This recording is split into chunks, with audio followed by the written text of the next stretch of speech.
One thing we can get from Richard Driehaus, it's to make buildings more of the people and make buildings more of the communities in which we build. Very few private citizens have advocated for architecture to the extent that Richard has. His foundation alone has given away over $100 million in the past 20 years to various causes, many of which are related to the built environment. Richard grew up in a neighborhood on the south side of Chicago called Brainerd, a wonderful neighborhood full of typical Chicago bungalows, walkable streets, and a lot of institutions that help support culture and inquiry and study. Growing up in that rich cultural environment really had a big impact on him. He was educated at St. Margaret's School, and the nuns that taught him, one of the biggest things that they taught everyone in the school was give back. From his paper routes and all, he's actually accumulated quite a lot of money, and then started investing at 10 or 11, became quite brilliant at that.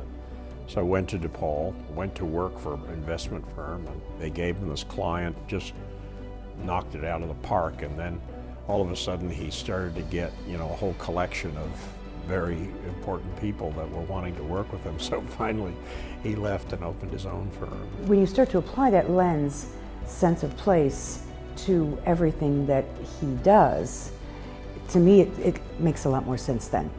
That he's helping to preserve sense of place. In 1986, he started the Richard H. Driehaus Foundation, and it supports many aspects of life in Chicago. So theater, dance, architecture institutions and programs, journalism, investigative reporting. Notre Dame's School of Architecture administrates the Driehaus Prize, and this is a mutually reinforcing relationship because of their school being committed to the classical language in architecture, and Richard being committed to wanting to foster that.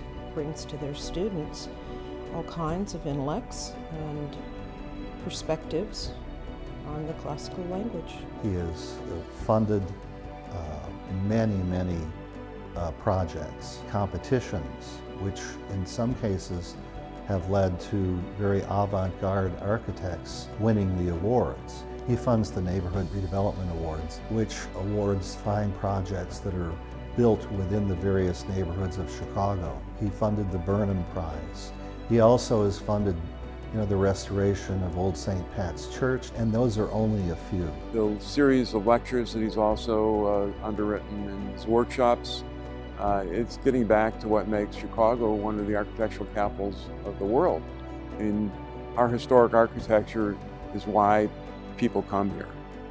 And Millennium Park contributes to that whole reason why people, and it's very contemporary. So people are coming to see the evolution of architecture over 200 years in Chicago. I think it's good that the AIA is recognizing a private citizen who is passionate and concerned and willing to put his money where his mouth is.